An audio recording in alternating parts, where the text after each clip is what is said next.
තෙරුවන් සරණයි. මම දෙයක් කියන්නද? මට දෙයක් දැනගන්න ඕනේ.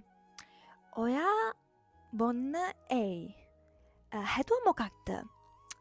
මොකද ගොඩාක් අය කියනවා එයාලා බොන්න සතුටු වෙන්නට කියලා. හැබැයි මෙහන්න මේ බීලා පස්සේ ඔයා සිහිය නැති වෙනවා.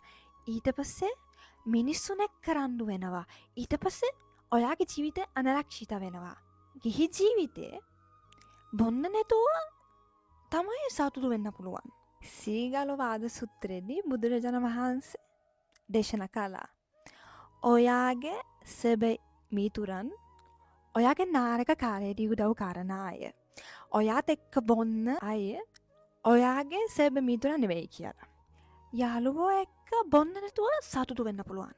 මේ ලස්සන ට්‍රිප් එකකට යන්න.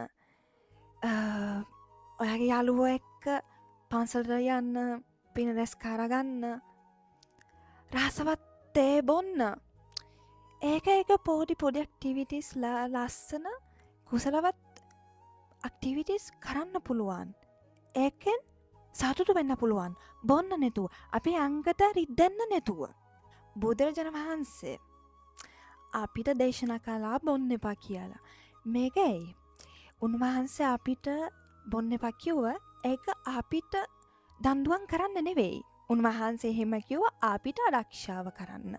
මොකද බීලා පස්සේ ඔක්කොම නැති වෙනවා. අපේ ඇඟ නැති වෙනවා. ඊට පස්සේ අපේ සිහිය නැති වෙනවා. ඊට පස්සේ අපේ ආරක්ෂණ නැති වෙනවා. ඒක මතක තියාගන්න. අපේ ජීවිතේ ඒක අතහරින්න ඕනේ. ඒක නිසා පුළුවන් නම් ඔබ උත්සාහ කරන්න. නාරක පුරුදු නැති කරගන්න. ඊට පස්සේ ඔයාගේ ජීවිතේ ඔයාගේ මේ ෆ්‍රෙන්ඩ්ෂිප් එක රිලේෂන්ෂිප් එක අනිවාර්යයෙන්ම යහපත් වෙයි. තෙරුවන් සරණයි.